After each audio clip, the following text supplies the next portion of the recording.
Penggulingan Presiden Suriah Bashar al-Assad adalah bukti masyarakat di negara itu mengumpulkan kekuatan untuk melawan pemerintahan. Rezim Presiden Suriah Bashar al-Assad yang telah berkuasa selama setengah abad akhirnya tumbang oleh pasukan pemberontak pada Minggu 8 Desember 2024 pagi waktu setempat. Halo Sobat Milenial, apa kabar semuanya? Semoga kalian selalu sehat ya. Nah, hari ini kita bakal bahas sesuatu yang lagi banyak dibicarain. Nih, pernah dengar soal sekte Alawi? Atau mungkin nama Bashar al-Assad? Pastinya udah nggak asing di telinga kalian kan? Apalagi ada berita hengkangnya rezim ini dari Suriah setelah beberapa dekade berkuasa di tanah Syam. Jadi, sekte Alawi ini punya hubungan erat sama Bashar al-Assad, Presiden Suriah yang udah lama banget berkuasa. Gimana sih ceritanya sekte ini bisa jadi sorotan? Apa hubungannya sama konflik yang terus terjadi di Suriah? Kalau ngomongin Bashar al-Assad, dia ini nggak cuma jadi pemimpin politik, tapi juga tokoh kontroversial. Beberapa orang ngelihat dia sebagai pemimpin yang tegas, tapi ada juga yang bilang dia tokoh di balik banyak tragedi di negaranya. Nah, fenomena ini bikin dunia terpecah. Ada yang mendukung, ada juga yang mengecam. Gimana menurut kalian? Yuk, kasih pendapat kalian soal ini di kolom komentar. Karena, di era sekarang, penting banget buat kita melek isu global dan paham apa yang sebenarnya terjadi di dunia.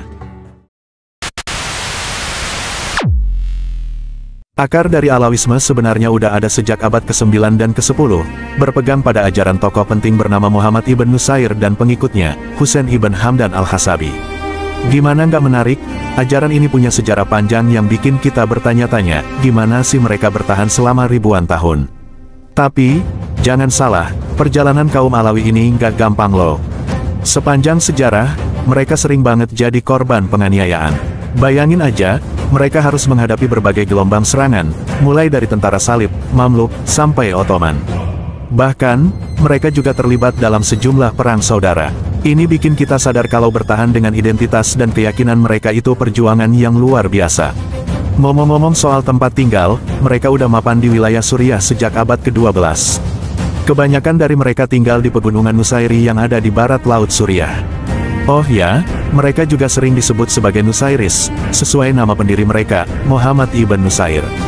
Tapi tunggu, ini belum semuanya. Kalau kita kaitkan sama masa sekarang, salah satu tokoh terkenal dari kaum Alawi ini adalah Bashar al-Assad, Presiden Suriah yang udah lama banget memimpin negaranya. Jadi, nggak heran kalau kaum Alawi sering banget disorot dalam berbagai konflik politik dan sosial di wilayah itu. Gimana menurut kalian guys? Apa yang bisa kita pelajari dari sejarah panjang kaum Alawi ini? Sejak tahun 1970, sekte Alawi berhasil jadi pemain utama di panggung politik Suriah. Semuanya bermula waktu Hafez al-Assad, yang juga seorang Alawi, naik tahta dan langsung pegang kendali penuh. Nggak berhenti di situ aja.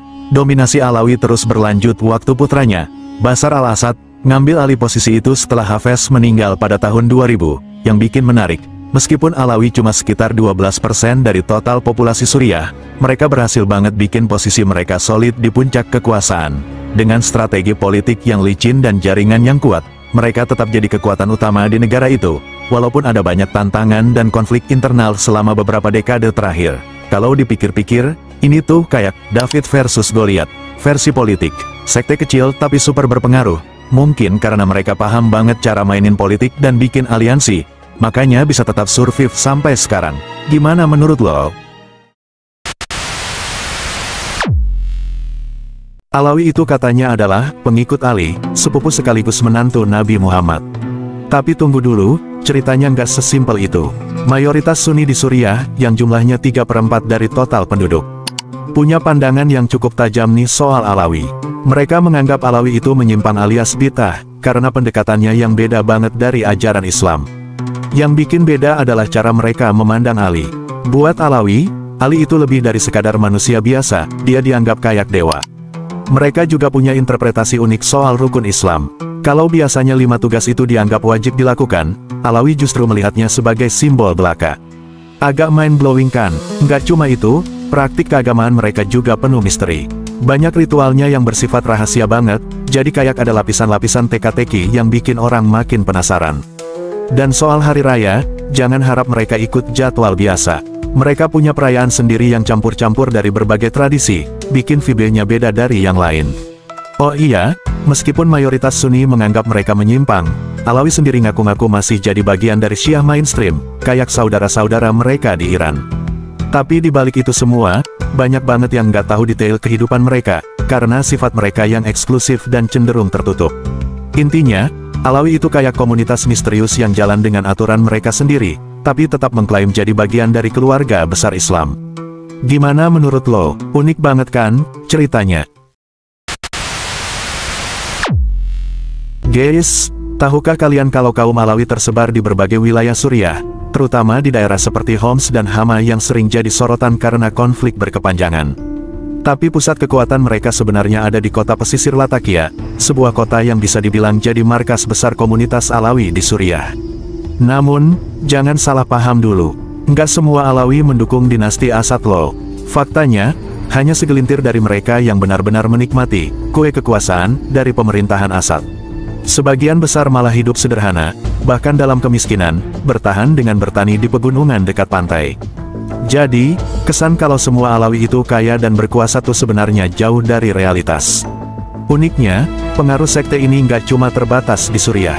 Kalau kita ke utara, komunitas Alawi juga bisa ditemukan di Turki. Ada dua kelompok nih di sana, yang satu berbahasa Arab seperti saudara mereka di Suriah, dan yang satu lagi berbahasa Turki.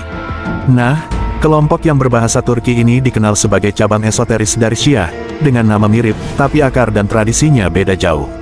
Mereka punya gaya ibadah dan budaya unik yang bikin mereka makin menarik buat dipelajari. Di balik semua itu, sekte Alawi menyimpan banyak cerita tentang perjuangan identitas, politik, dan budaya. Mereka adalah komunitas yang terus bertahan di tengah tantangan sejarah dan konflik. Jadi, kalau lagi ngomongin Suriah, nggak ada salahnya buat lihat kisah Alawi ini sebagai bagian dari mozaik yang lebih besar. Gimana? Makin penasaran nggak sama cerita mereka?